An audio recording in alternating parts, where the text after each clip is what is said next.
enough on workplace safety can count on their workplace never being investigated.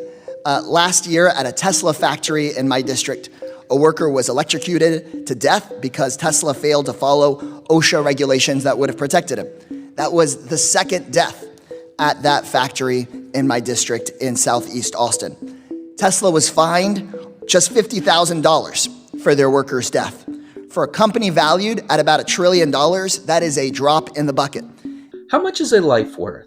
If our country truly believes that all are created equal, why is that one man's life worth only 9 minutes of Elon Musk's time? Just recently, the Justice Department reached a settlement deal that allows Boeing to avoid prosecution for the 346 people dead over their 737 MAX crashes. Under the agreement in principle, which still needs to be finalized, Boeing would pay or invest more than $1.1 billion. I'm so sorry you might have to invest in your own company, Boeing, including an additional $445 million for the crash victims' families, which would come out to about $1.3 million. Much better than $50,000, but it sounds like a pretty sweet deal for Boeing considering in 2023 they made over $7.7 billion in gross profit, especially when you consider they can write their legal fees and this settlement off on their taxes. We can all be certain as well that there will be ticket price increases. Supply and demand has nothing to do with it. They're not the ones that will be paying this settlement.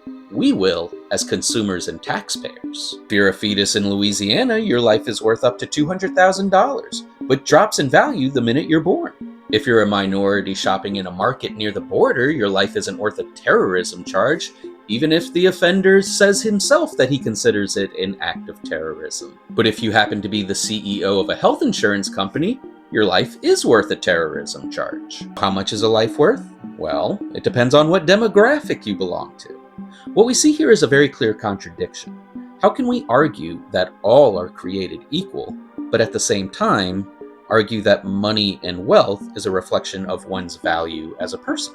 In order to be logically consistent, we would need to either accept that money and wealth are not a reflection of one's value, or we would need to accept that not all are created equal. But if you decide that money and wealth is an accurate reflection of one's value, well, you might be racist. That's the intersection between race and class, and it's why white supremacists attempt to censor history. Let me know what you think.